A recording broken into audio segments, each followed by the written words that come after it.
ஒரு வேலை திட்டம்னாக்க வந்துவிட்டு நம்ம முறையான மட்டத்தில் முறையான இடத்துல அது முறையான இடத்துனா பரவாயில்ல. அதான் எங்களுடைய கருத்து. எப்படிங்க 2026 வந்துட்டு செயல் பண்ணால் திமுக தான் வரும்ன்றது எங்களுடைய ஐடியா. ஆனால் வந்துவிட்டு சில கட்சியில் இருக்கிற ஆளுங்களுடைய சில கோளாறால் சில பிரச்சனைகள்லாம் இருக்குது. அதை நம்ம கரெக்டாக சொல்ல முடியாது, கணிக்க முடியாது. அந்த எலெக்ஷன் 2020 யாருங்க? விஜய்க்கு அதுக்கு சம்மந்தமே கிடையாதுங்க. விஜய் எப்போ வந்தார்? விஜய் நேற்று அரசியல் பற்றி அவருக்கு தெரியுமா? 60 படம் நடிச்சிருக்காரு, அதான் தெரியும். இப்போ தானே வந்தார். காலகாலமாக இருக்கிறாங்க அரசியலில்.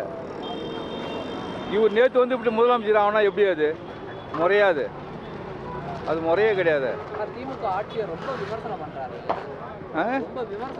ஏங்க பண்ணதானே ஆகணும், பண்ணிதானே ஆகணும். பண்ணதானேங்க அவர் அரசியல் பண்ணுறதுன்னு அர்த்தம். சரி, அவர் இப்போ இருக்கிறாங்க கூட்டம், இப்போ கூட்டம் வருது, எல்லாரும் ஓட்டு இருக்குதால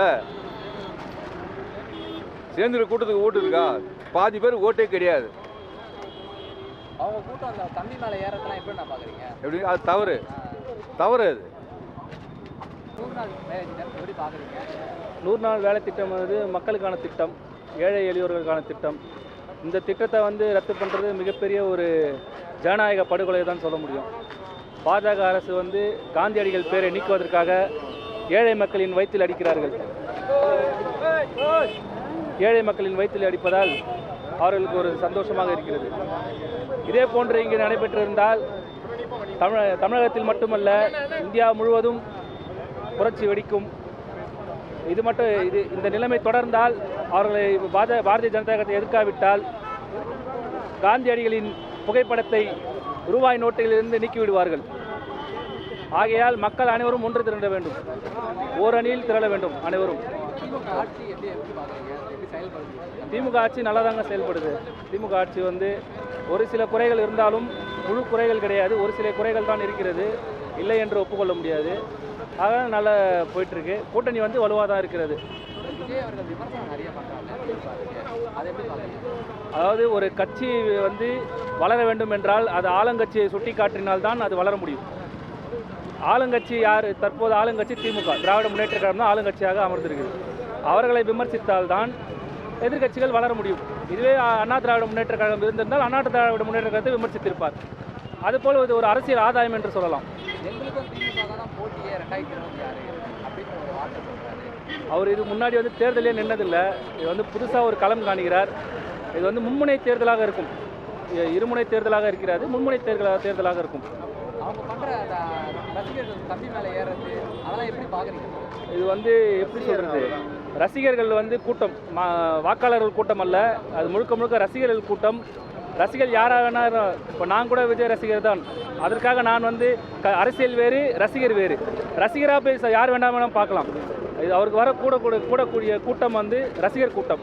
அது வாக்காக மாறுமா என்று 2026 தேர்தல் தான் பார்க்க வேண்டும். 100 நாள் வேலை திட்டம் எப்படி பார்க்குறீங்க? 100 நாள் வேலை திட்டம் இங்கே மோடி ஏமாத்துற திட்டமாக ஆக்குறாங்க. 100 நாள் வேலை திட்டம் நல்லா போயிருந்தது. இந்த 100 நாள் இதே பேரில் போகலாமே, காந்தி பேர்லேயே போகலாமே, ஏன் அதை மாற்றணும்? இதை எப்படியாவது அடிக்கணும், அதுக்காக நான் வழி பண்ணணும். இது காங்கிரஸ் கொண்டு வந்த திட்டம்.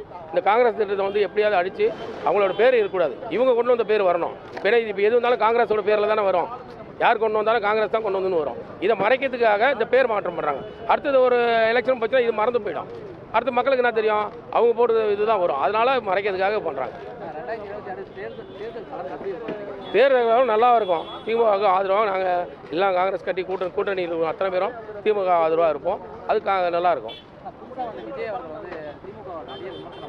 விமர்சனம் பண்ணுறது எங்கே, அதாவது பழுத்த மரம் தான் காய் அடி விழுன்னு சொல்லுவாங்க. அதுவே பழுத்த மரம், அதனால் அடி விழுதான். அதுக்காக கவலைப்பட முடியாது இல்லையா? அது அடிக்கிறோம், அடித்து போட்டோம், எவ்வளோ பண்ணிட்டு போட்டோம். என்ன நடக்குமோ அந்த களத்தில் இறங்கி வேலை பார்க்கணும் தான் தெரியும். தீய சக்தி வார்த்தை எல்லாருக்கும் எதிர்ப்பான வார்த்தை தாங்க. அந்த வார்த்தையை உபயோகப்படுத்தக்கூடாது.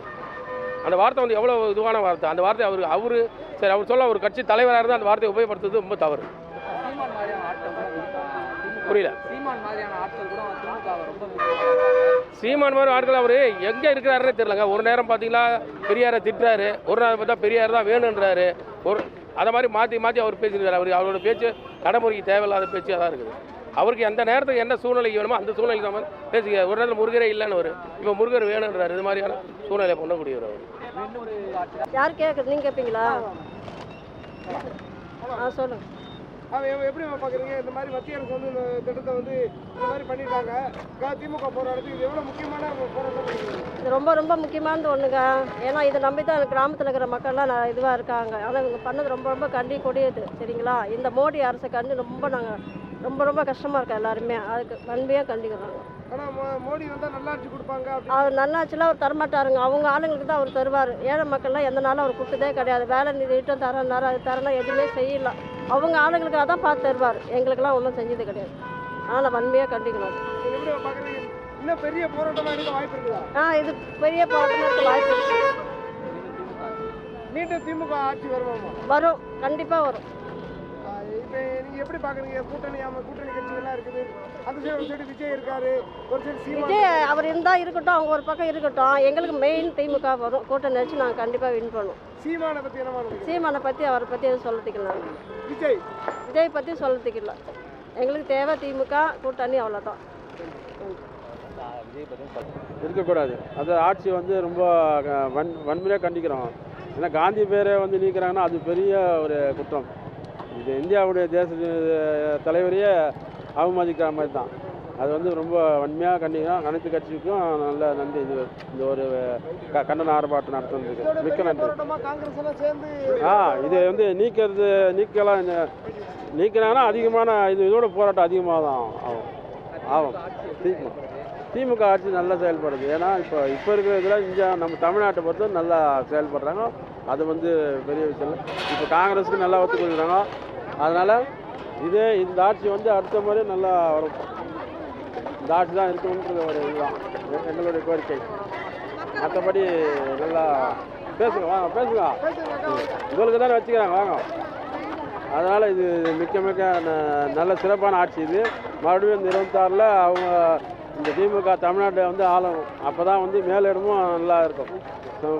அவ்வளோ நன்றி. எப்படி நான் பார்க்குறீங்க?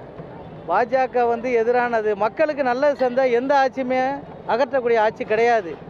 மக்களுக்கு வந்து உதவி செய்யாமல் இருக்கும் பொழுது அந்த ஆட்சி அகற்றக்கூடிய ஆட்சி தான். நன்றி.